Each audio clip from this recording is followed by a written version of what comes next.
Bonjour, aujourd'hui je vous accueille dans ma pen cave pour vous présenter donc les Zwift Play, les nouvelles manettes que Zwift vient de lancer et qui vous permettent non seulement de commander Zwift, mais également qui vont réellement introduire le freinage et le steering dans le jeu. Du moins c'est mon avis et je voulais découvrir avec vous déjà, commencer par ouvrir cette boîte. Donc on va ouvrir donc cette boîte. On a plutôt un packaging qui est assez sympa, qui est bien fait, qui est cossu, avec un petit QR code qui reprend toute la notice en vidéo pour vous expliquer comment installer vos Zwift Play. Donc on va ouvrir le boîtier. Donc on va trouver évidemment sur le dessus un petit manuel expliquant le fonctionnement, un guide de démarrage rapide qui vous explique comment notamment fixer vos Zwift Play. Et ensuite, on va trouver donc les petites manettes. Alors, c'est pas toujours très facile à ouvrir. Je vais essayer d'ouvrir ça sans tout massacrer. Alors, donc on a d'abord sur le dessus la manette de droite qui présente donc les 4 boutons colorés ainsi que la palette qui va permettre soit de freiner, soit de s'orienter. Donc ça, on en parlera tout à l'heure. Chacune des manettes va venir donc se mettre dans l'arrière de votre cintre ici et on va pouvoir refermer avec la courroie autour de cette partie. Donc ça, manette de droite. Ensuite, sur le dessous, on va trouver la manette de gauche, donc qui elle présente la même palette, mais sur sa partie sur le dessus, donc les flèches directionnelles. Et enfin, on va trouver au fond de la boîte un petit coffret dans lequel on va trouver donc le câble pour la recharge, donc qui est un câble USB-A de ce côté et une double recharge USB-C qui va correspondre donc aux deux petites alimentations qu'on a ici, qui sont sous des caches pour les protéger de la sueur, qui vont vous permettre de recharger vos manettes qui sont données donc pour 20 heures d'utilisation, c'est-à-dire beaucoup plus qu'un mois d'utilisation pour un Zwifter classique. A noter que Zwift fournit également dans cette boîte en carton deux petites entretoises. En fait, ce sont des pièces en caoutchouc qui sont souples, qui viennent se caler juste dans l'endroit où vient le cintre, qui permettent d'utiliser même si votre cintre est beaucoup plus fin, je ne sais pas, par exemple l'utilisation d'une guidoline très fine ou un cintre, voilà, ça va permettre de stabiliser la manette. Moi personnellement, j'en ai pas eu besoin, mais elles sont livrées et dans cette petite boîte. Voilà. Donc voici le contenu de la boîte. Maintenant, ce que je vous propose, c'est de les installer sur le vélo et puis de commencer à faire les premiers tests. Bon, moi je vais avoir un premier problème, c'est que j'utilise généralement Zwift avec un vélo typé CLM Triathlon, donc j'ai un cintre aéro et des prolongateurs, et les Zwift Play malheureusement ne sont pas compatibles avec ce type de cintre, donc il va falloir que j'enlève mon vélo et que je remette mon vélo mulet de route. Donc il va falloir que je commence par ça, sachant quand même que j'ai essayé de monter donc les manettes sur le vélo de CLM. Malheureusement, j'ai pas trouvé de solution adéquate, puisque si vous regardez la façon dont sont faites les manettes, si je le mets sur le cintre, elles sont complètement retournées vers l'avant et leur largeur fait qu'on ne peut pas les installer entre les prolongateurs. Je vais quand même essayer de regarder si je trouve des solutions avec de l'impression 3D pour réaliser des pièces pour pouvoir les caler quelque part. Mais en attendant, eh bien, il va falloir que je démonte la bête et que j'installe mon autre vélo. Bon, bah voilà, c'est fait. Donc maintenant, avec un vélo de route, on va essayer de monter ça au mieux sur ce vélo. On attaque. Donc c'est parti pour l'installation. Ce que je vous propose, c'est d'installer d'abord la manette de gauche. Donc c'est relativement simple, il suffit de prendre la manette et de venir la caler le plus haut possible sur le retour du cintre. Et derrière, avec donc la petite lanière, on va venir refermer l'ensemble. C'est un petit peu raide, mais bien entendu, pour que ça tienne bien, c'est impeccable. Donc ça vous permet d'avoir votre main sur la cocotte et effectivement de pouvoir toucher la palette et avec le bout des pouces, pouvoir interagir facilement avec les différents boutons. On installe la deuxième manette exactement de la même façon, donc, sauf que là, on va s'y prendre sur l'autre côté. Toujours le collier à venir serrer. Et voilà, on a installé le deuxième élément. C'est aussi simple que ça. Je vous montre tout de suite ce que ça donne de profil. Donc de profil, vous voyez, on va juste venir emballer le cintre comme cela. venir mettre la manette le plus haut possible et donc avec le collier, venir resserrer l'ensemble de manière à ce que tout soit bien calé sur la partie haute du cintre. Alors je profite aussi d'être sous cet angle de vue pour vous montrer une petite chose, alors qu'on ne perçoit pas forcément au tout départ, mais si vous avez donc les boutons qui sont accessibles dessus et les flèches directionnelles, vous avez également donc la fameuse palette qui va vous permettre soit de vous orienter en la tirant vers l'extérieur, soit de freiner en la poussant vers l'intérieur. Et vous avez également ici, sous mon doigt, un bouton que vous allez appeler, qui va s'appeler dans le jeu LS, donc left side, et vous allez retrouver bien sûr son homologue right side de l'autre côté de cette cocotte. Donc je n'ai plus qu'à lancer Zwift qui va charger.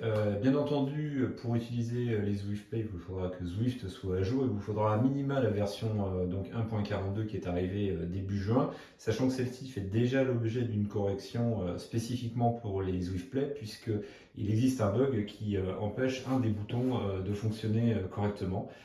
Donc il vous faudra de toute façon télécharger cette petite modification. Donc là pour la démo, je suis sur la version 1.42. On retrouve donc la nouvelle interface d'accueil qui a été donc mise à jour en version 1.39. Je vais donc coupler mon entraîneur.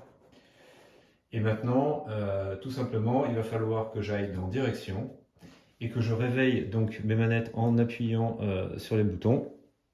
Et automatiquement, vous voyez apparaître les deux manettes Zwift Play que je vais donc cocher pour les deux et ensuite fermer. La connexion est en cours. Vous remarquez que les deux indicateurs bleus ne clignotent plus. Donc quand ça clignote, c'est en attente de connexion. Quand ça clignote plus, c'est qu'ils sont connectés. Et vous voyez l'état des batteries s'afficher sur la partie, sur le bloc direction. Maintenant que tout est connecté, je n'ai plus qu'à lancer le jeu. Et là, pour cette première utilisation, je vais donc avoir le tutoriel. Le tutoriel repose sur une petite explication simple des différents boutons et va vous faire manipuler la télécommande. Donc vous allez commencer par utiliser les flèches directionnelles qui vont permettre de naviguer d'abord dans l'accueil mais aussi sur la barre de commande. Ensuite, l'accent est posé sur le bouton vert qui vous permet de sélectionner les éléments et le bouton rose qui vous permet de revenir en arrière. On le verra notamment avec l'interface.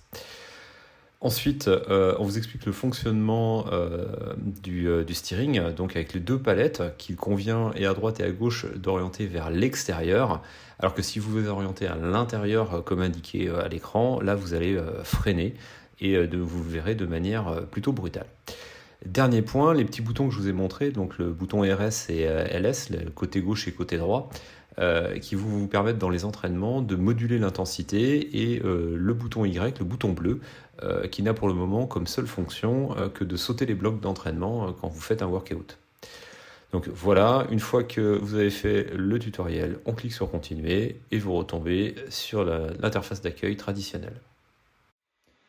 Dès que vous allez être dans l'écran d'accueil, vous allez pouvoir, avec les flèches directionnelles, vous naviguer dans l'interface.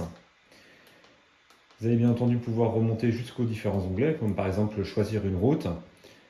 Puis avec le bouton de sélection, le bouton vert, le bouton A, vous allez pouvoir rentrer dans cette interface et évidemment parcourir les différentes routes.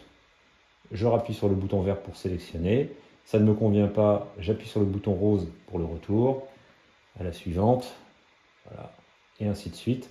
Et je vais pouvoir, avec le bouton rose, encore une fois, revenir en arrière jusqu'à revenir à l'écran principal. Ça va me permettre de manipuler toutes les fonctionnalités de l'interface sans utiliser ma souris ni le clavier. Donc dès lors que vous allez avoir couplé vos manettes dans la catégorie For You, donc la ligne qui a été ajoutée dans la version 1.41 qui regroupe les suggestions que Zwift vous propose quand vous êtes en manque d'inspiration, vous allez retrouver au tout départ donc Ripek Rush, qui est la nouvelle version de Ripek Ridge, qui était le circuit VTT qui a malheureusement disparu. Donc je pense que vous avez dû voir la vidéo que j'ai faite qui vous donnera un aperçu de ce circuit. Effectivement, c'est vraiment fait pour être utilisé avec les manettes, donc dès lors il va vous le suggérer et vous allez pouvoir naviguer avec donc les flèches et sélectionner avec le bouton A ce circuit. Donc pour mémoire, je vous rappelle le principe, vous allez dévaler dans un premier temps un circuit qui en pente vers le bas. Il va vous falloir augmenter votre vitesse en passant sur les plaques bleues qui sont des plaques de boost, ramasser des petits chronos verts et surtout éviter les plaques rouges qui vont vous freiner dans la descente. Donc ce jeu est vraiment fait, ce mode de jeu est vraiment fait pour être utilisé avec les manettes. Donc je vais vous faire une petite démonstration en redescendant donc l'ensemble de ce parcours avec les manettes que je viens d'installer. Voilà, donc je suis en plus, je vais pouvoir attaquer la descente. Et donc je vais me mettre en position dans mes cocottes et utiliser les différentes palettes de styrène pour m'orienter. Bon, je ne vais pas le faire à fond, hein. Le but c'est de montrer le principe. Bon, le toucher des palettes est assez intuitif, c'est pas si compliqué que ça, beaucoup moins que ne l'était à mon sens le Sterzo.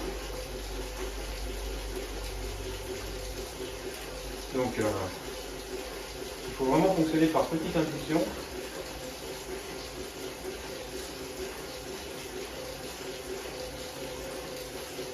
Alors c'est pas évident de connecter tout le monde, hein. Ça a l'air beaucoup plus simple sur le papier.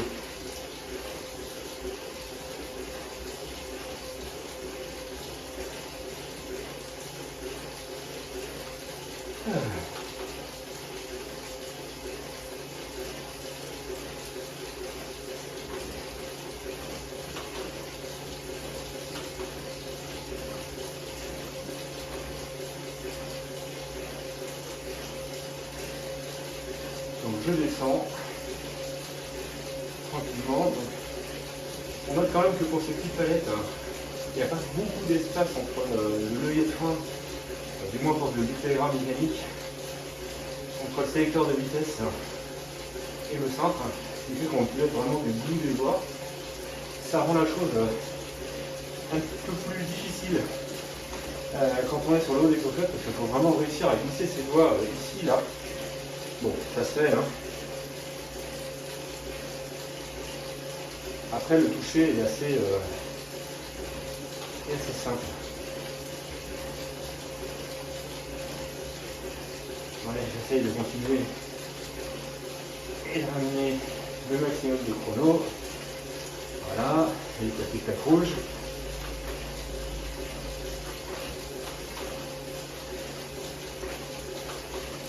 Alors c'est pas si évident que ça.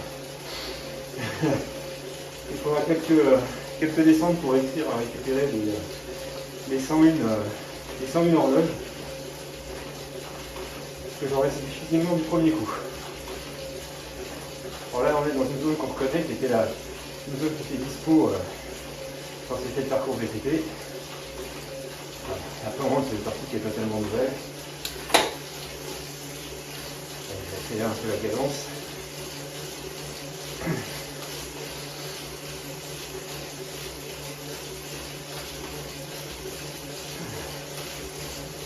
Bon voilà, vous avez compris le principe. J'ai fini de descendre pour le plaisir. Et ça donne une bonne idée de ce qu'on peut faire donc avec ces manettes.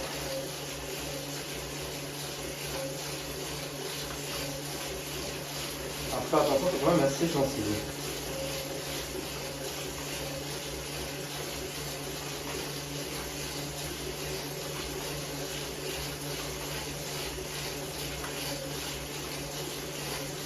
Voilà, c'est assez déroutant. L'utilisation dans les virages est parfois assez déroutant.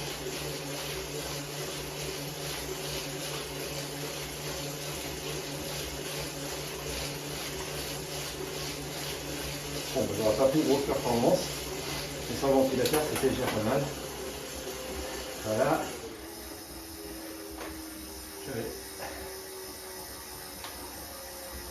Est-ce que je vais essayer? Non, franchement. Mais bon voilà, ça permet de faire un premier essai qui n'est pas inintéressant. Deuxième test plus classique, je vais interagir avec la barre de commande. Donc tout simplement, je l'affiche en allant sur la flèche directionnelle haut et ensuite avec les flèches gauche et droite, je vais aller jusqu'au graphique que je vais sélectionner avec le bouton vert. Voilà, je vais reproduire l'action, je réaffiche avec la flèche vers le haut, je vais choisir téléporter et dans la liste qui s'affiche, je vais choisir Coco Cadence et me téléporter pour tester les fonctions en peloton. Donc en peloton, la première fonction sympa, c'est sur le bouton Z. Dès qu'on va vous donner un kudo, vous allez pouvoir y répondre, ce qui est une fonction qui n'existait pas dans Zwift, mais il suffit d'appuyer sur Z et vous répondrez à la personne qui vous l'a donné. La deuxième fonction, c'est le kudo bombe. Il suffira de maintenir la touche Z pendant 2 secondes et là, vous allez distribuer 5 kudos au hasard autour de vous, comme on le faisait en cliquant sur votre position dans Compagnon. Côté steering, tout simplement, là vous m'identifiez, je suis en noir avec le casque blanc. Je vais commencer à jouer avec les palettes. Donc, en tirant la palette de gauche vers l'extérieur, je vais à gauche. En tirant la palette de droite vers l'extérieur, je vais à droite. Bien entendu, avec les Pax Dynamic 4, je suis limité avec la collision des différents cyclistes que je ne peux pas traverser. Et donc ça, c'est bien repris avec les palettes. Maintenant, côté frein, dès que je vais freiner, voilà, vous voyez la petite lumière s'allumer, mais c'est surtout le frein est très violent, c'est-à-dire que la vitesse diminue très très vite. Donc là, j'ai perdu vraiment en freinant une demi-seconde, à peu près 10 km/h. Donc maintenant, je vais devoir galérer pour remonter tout ça. Donc je vais donner un grand coup de collier et récupérer le groupe. Je vais maintenir la puissance d'ailleurs pour le traverser, puis pour refaire un test vraiment avec des toutes petites impulsions. Donc en passant, hop, voilà, je redonne un petit kudo bombe, je rappuie sur Z. Voilà, pof, ça distribue quelques kudos en passant. Voilà. Et là, je vais aller dépasser la tête du peloton. Voilà. Et donc maintenant que j'ai pris un petit peu large, je vais redonner juste vraiment des micro-impulsions. Donc là, je suis à 43 km/h, 42. Voilà, je donne quelques impulsions. Voilà, ces quelques impulsions me font perdre les 3-4 km/h et je suis immédiatement rattrapé par le peloton. Donc voilà ce que ça peut donner en termes d'utilisation simple.